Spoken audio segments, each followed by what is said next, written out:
Hey everybody, today we're going to play with a palette that is new to me. It is the Viseart, is that in focus? Paris, what is it called? It's the Petite Shimmer Paris Nudes. Look how tiny this is. I thought this was going to be bigger. I bought this used off of Poshmark. So anyway, really for me, it's probably just fine. I've already done all my makeup except for my eyeballs. And I also shampooed my hair. Okay, first though, I'm gonna put on Drift by Sydney Grace because I like a light, natural base color. So we're gonna do that. I have not even touched these Viseart colors. I've not swatched them or anything. My girlfriend Chastity, who is my go-to for makeup because she's been playing with indie brand makeup for years and knows all the best of the best. She is my go-to source for all the things. And I was like, okay, I've had a lot of fun with Sydney Grace. What else do I need to branch out into? And she's given me a lot of information. So I started looking at Viseart and Pat McGrath and Natasha Denona. And so that's all coming. It's all in our future. But first today, we're going to play with this Viseart palette, see what happens. And, okay, let's just start sticking our fingers in these colors. And I guess by sticking ours, we're just going to stick my fingers in the colors. I'm just going to put my fingers in the colors I want to play with. Okay, there's this purpley color. It's very light. It's really light.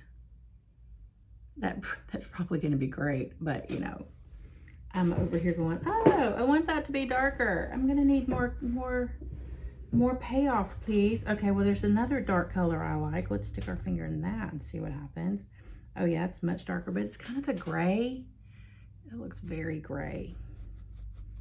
I guess it's sort of a taupey gray. Okay. Here's kind of a brown color. Very much so, brown color. Here is I don't know what color that is. We're just gonna put it on. Yep, I still wouldn't know what to call that. It's this color here on the end. That color, whatever, I'm not sure what that is. And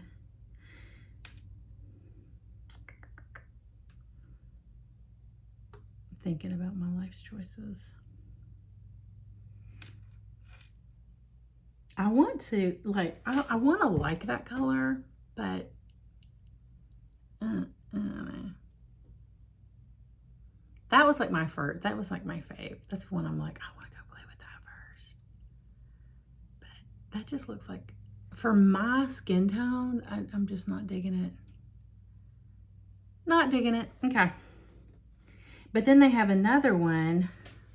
So that's what that is. The one I'm like, I want to dig it, but I don't. And then see, look at that. What if that looks good? Okay, well, let's just stick our finger in it and see what happens.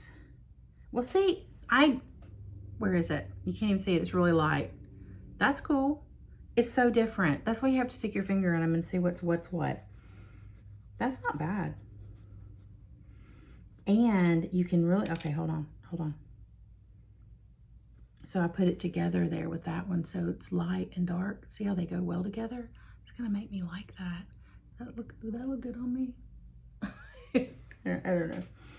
All right, well, let's go ahead and here's like a light gold color. I'm moving up on my arm. I can't even see that. Do you see that? It's right here. I can't even see it. Anyway, it's just a light reflective gold. Can't see it, but I promise it's really there. Okay. Here is a color I'm never going to use. It's like burnt orangey. Oh yeah, it still looks like burnt orangey. Oh, that's why we can't see it. It's way over there. Oh, okay, no, the gold is here. Okay, gold is there. That's that. Okay, whatever. Yeah, that's not my jam. But I'm thinking for my purposes, I might build up with this lightest color, and then I might go pop in with that. I don't know. Let's play and see. Let's see what happens. There's still some more. Okay, hold on. Let me touch this one. Okay, so do you see that little, it's right there, right there. That's cool. I like a light shimmer. I'm all down for that. I have the hooded eye, so you can't see that part of my eye when my eyes open. So I love to put a light color down there to kind of help open it up. We want big Disney eyes. We want our eyes to appear open. If you have a hooded eye, typically, it depends on your hooded eye.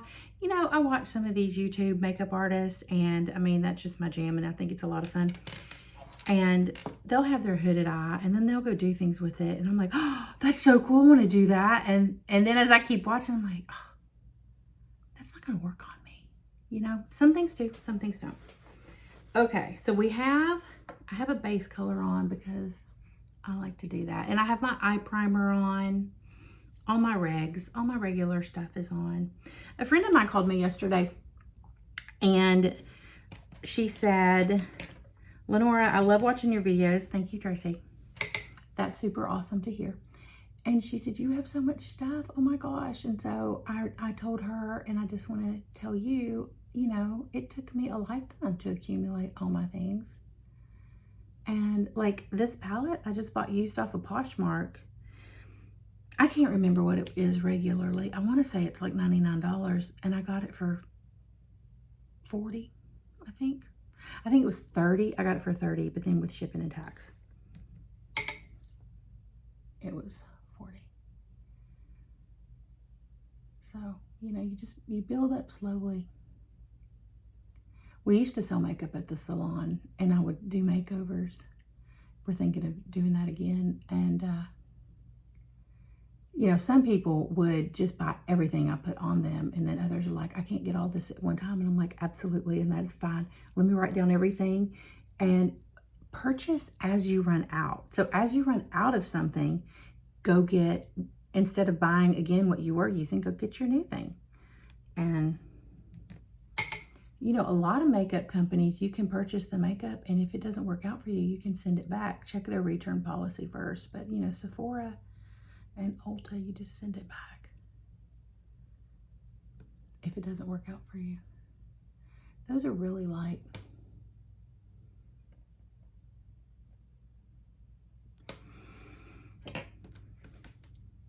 Oh, I'm using this big blender brush.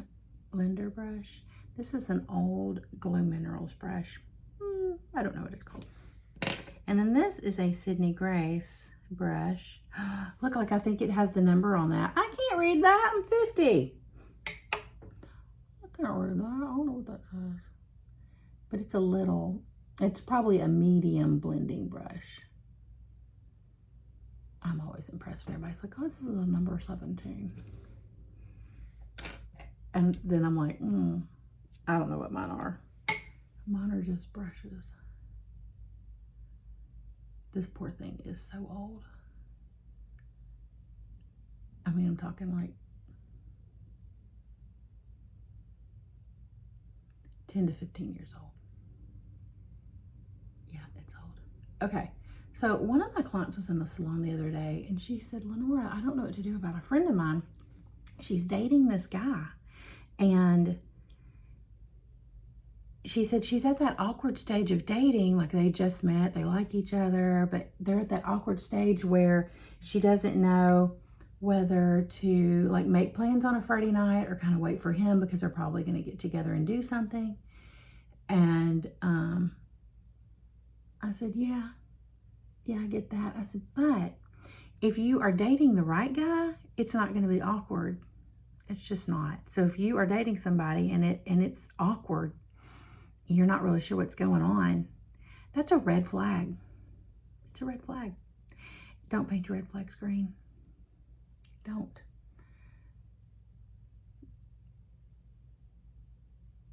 So anyway, so she's dating this guy. She's at the awkward stage, which I said doesn't have to be. And he tells her, hey, you know, we're not really committed to each other, and I'm going to go out with somebody else tonight, and I just wanted you to know we're going to go to such and such. I just didn't want you to show up and then be all like alarmed that I'm out with somebody else.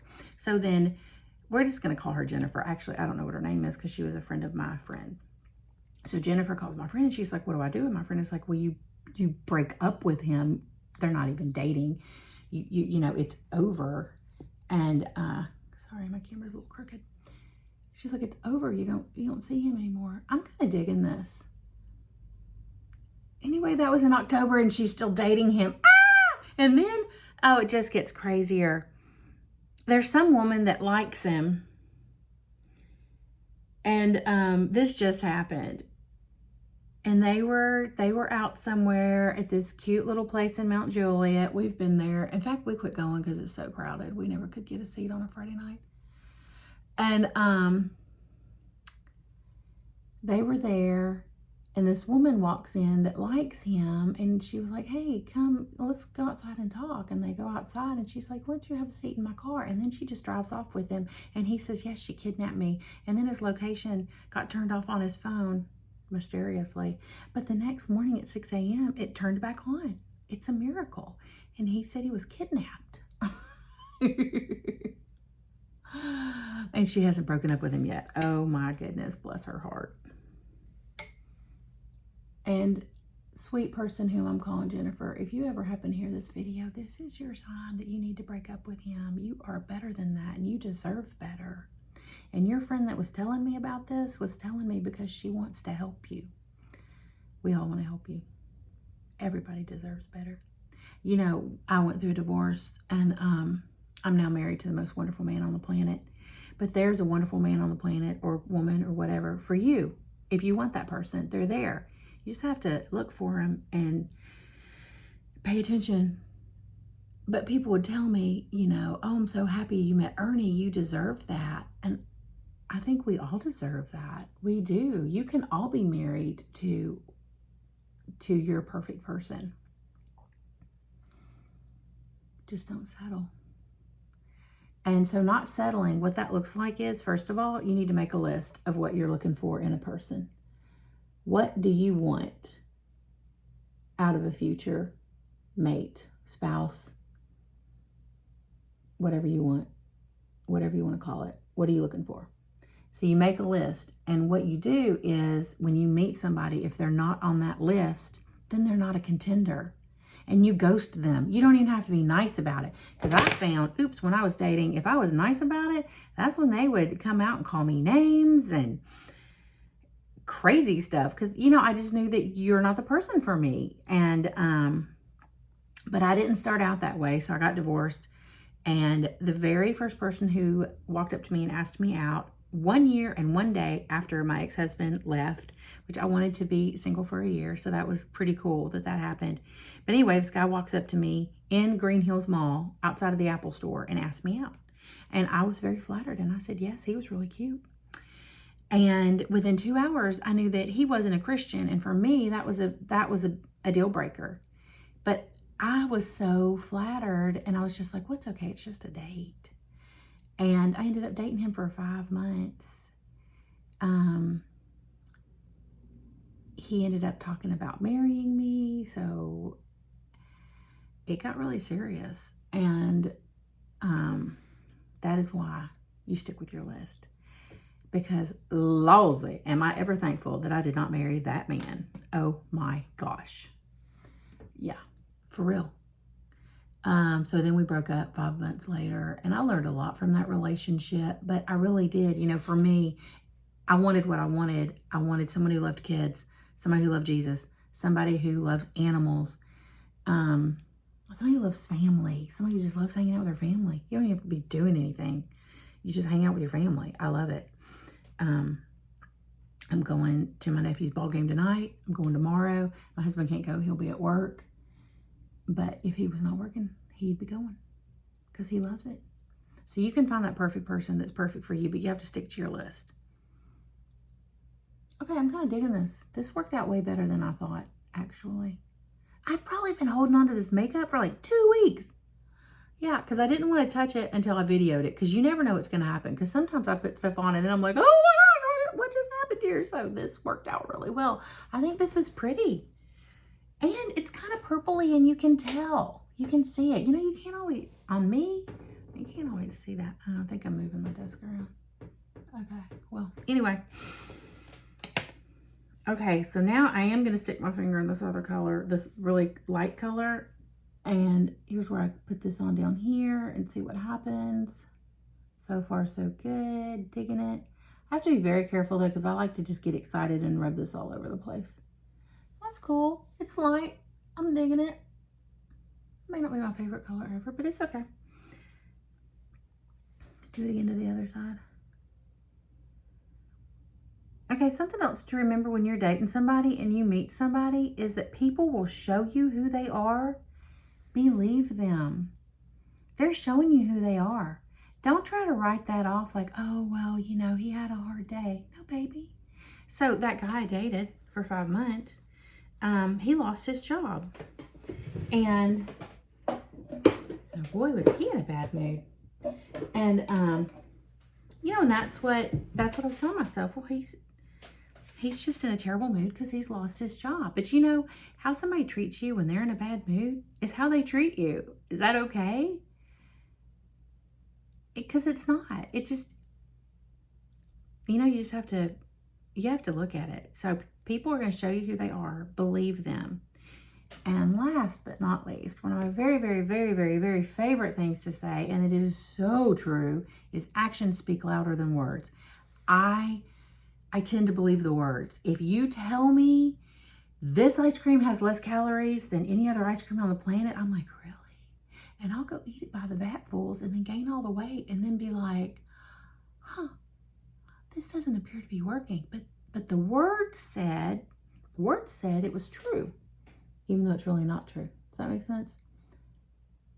So anyway, people can tell me stuff about themselves and I believe it, but I'm learning to believe that actions speak louder than words. I'm trying to teach my kids that. My youngest, I can say to him, he's 21, and I can say actions, and he'll say, speak louder than words. And I'll say people, and he'll say, well, show you who they are, believe them. And I'm like, that's right. And then he goes, I don't really know what that means. And I'm like, that's okay. You know those statements, and you're going to see it in action one day, and you'll see it being proven true. So that's going to be awesome. All right, well, here is I'm just going to finish up my makeup. I'm doing my eyeliner. One of my girlfriends, Christine, her daughter told her that she needed to start wearing eyeliner again. So I was giving her some tips on eyeliner. You don't want to close your eye in all the way. I've said this before, but I will say it again, because unless you are a celebrity and you're being filmed for a photo shoot, or you have a celebrity makeup artist doing your makeup, you cannot close your eye all the way in with eyeliner. It is not going to look good. It is going to close your eye in. We want to open your eye up. So you do not put a dark eyeliner on your waterline. I actually have I have the Sephora, I think it's called Secret Boudoir, cream colored eyeliner on my waterline, again, to help brighten my eyes and open them up and make them, you know, seem bigger eyes. Again, our Disney eyes. If you've ever noticed, Disney characters all have big eyeballs because we think big eyeballs are attractive. So I do not close my eye all the way in with eyeliner. I start out thicker here on the outer edge, and then I taper it into thinner. I do not go all the way in. I stop about 3/4 of the way. I'm going to go do that to this side now. Whichever kind of eyeliner you like. I have liquid. Liquid is a different look, but it's a pen, so it can be easier. It just depends. You know, you need patience with makeup, and I feel like you just have to be an artist, but you can do this and you can be an artist. And always remember, one of the great ways to tell if your eyeshadow looks good today is to stop when you get done and take a picture of it and then go evaluate and see if you need to fill in anywhere. What do you think about it? How do you think it looks? Is it blended? Blending is key. I want my eyeshadow to look airbrushed. I want it to just be ombre. I want you to not really be able to tell how I got all those colors on there. That's my goal. It's always my goal. Yeah, I'm kind of boring in that aspect. Well, I do like the eyeshadow. I'm trying to figure out if I think it was worth the price. I mean, for $30 used on Poshmark, yes, it was worth it. But I don't know if it's worth it for brand new. But that's just me and where my budget is right now. So, okay. So now I'm going to curl my eyelashes, which always takes longer than I want it to take. As a reminder, typically this takes so long I sit around and read my book. La, la, la, la, la. And I'm not going to go through this whole process because I have a video about how to do your lashes, and that's what I do every day, and I get compliments on my lashes. I love it. So do your lashes, finish up, always follow up and make sure if there's any fallout, you dust that off. And there you go. Have a great day. Please like and subscribe and comment. Thanks for watching. I greatly appreciate it, and I'll see you next time.